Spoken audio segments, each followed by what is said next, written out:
This is the AEW Dynamite May 15, 2024 full show results video which takes place at Everett, Washington's Angel of the Winds Arena. The show started with a match between Blackpool Combat Club vs Jeff Cobb and Kyle Fletcher, and the result of this match was Blackpool Combat Club won the match by pinfall with Death Rider from Jon Moxley on Kyle Fletcher. Post-match, Konosuke Takeshita runs in and hits a high cradle German suplex on Moxley. Elbow follows it up while Cobb and Fletcher work Danielson over, and Claudio Castagnoli makes the save with a prybar. Adam Copeland makes his entrance and gets waylaid by Malakai Black and Buddy Matthews on the stage.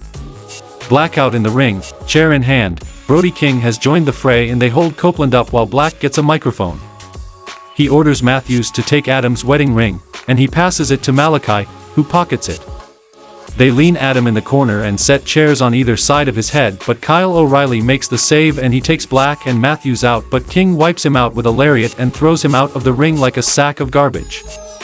Malakai takes him down with Black Mass and House of Black line Copeland up, hits the stereo dropkicks, and a cannonball sent him into the chairs. Then we saw a match between Christopher Daniels and Matt Sydal vs Young Bucks, and the result of this match was Young Bucks won the match by pinfall with the Tony Khan driver on Christopher Daniels. Post-match, the Young Bucks cut a promo on the ramp and they berated Daniels for speaking down to them last week and telling him he should know better. They're trying to clean the locker room of toxicity and he's trying to screw things up, so, unfortunately, they have some bad news for him tonight, and said you're fired. They're not evil. They got him a sweet severance package and he'll get paid for at least another 30 days, and they even arranged for security to escort him out of the building immediately, and Jack Perry dumps his beer out over Tony Schiavone as he leaves.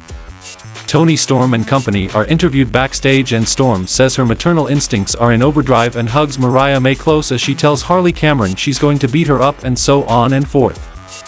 Malakai Black cuts a promo at Adam Copeland's wedding ring and he says it represents everything that's holding him back, and he accepts the barbed wire cage match on the condition that when he wins, Adam will bow the knee to the House of Black.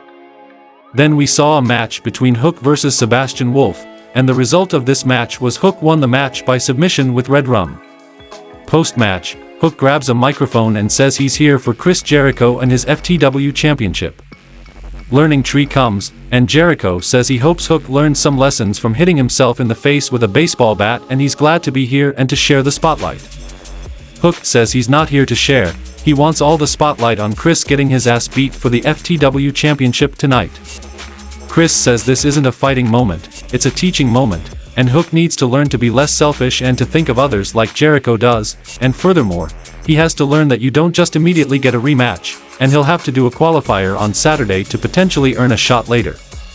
Hook says that's great and clocks him in the head with the mic, and Big Bill Morrissey tries to pull him away.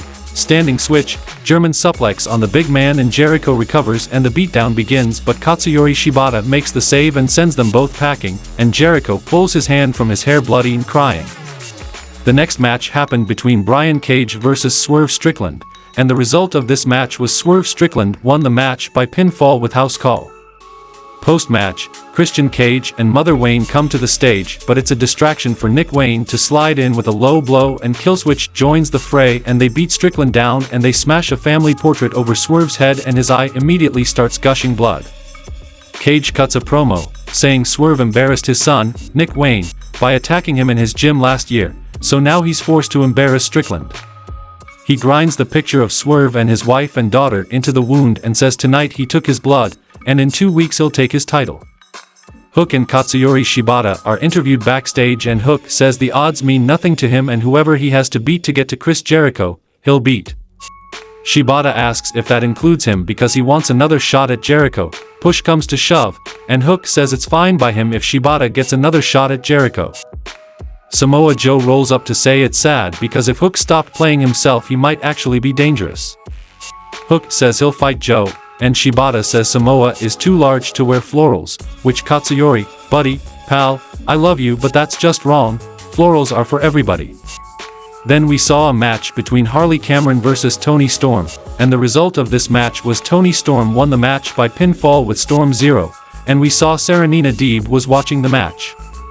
Will Ospreay and Roderick Strong have their face-to-face backstage, and Ospreay says he hates how comfortable Strong is being back here with him, and maybe it's because his pals will jump him if he makes a move, or maybe it's because he's retired the Tiger Driver 91. He's done it to people he loves and respects, but he doesn't respect Roddy because he doesn't respect him. Strong says he's right. He doesn't respect him for being so talented in the ring and such a dummy outside of it, and he doesn't care who everyone else thinks Ospreay is. He knows who he is: a coward, a fraud, and a child. Will says this is for years of him looking down on him and burying him to Ring of Honor guys, and he's going to take the title from him and show everyone why he's the best and why he's on another level.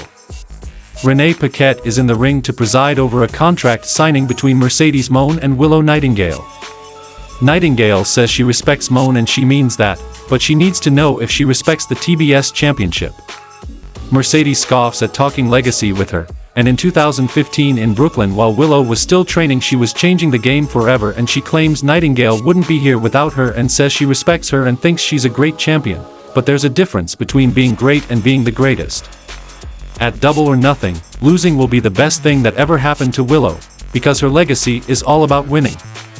Nightingale tells her to keep believing that because the last time they wrestled, she walked away a champion. Mercedes didn't walk away at all, and Moné attacks but doesn't put Willow down, and Nightingale hosses her up, hit the Dr. Bomb through the table.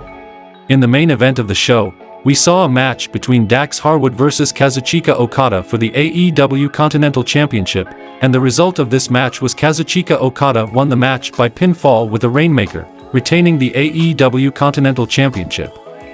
Post-match, the rest of the Elite hit the ring to attack Dax. Bryan Danielson and Cash Wheeler make the save, but the Elite overwhelms them, and Darby Allin is back and he makes the save, and he's the fourth member of the Anarchy in the arena, and the babyfaces stand tall, and the show goes off the air.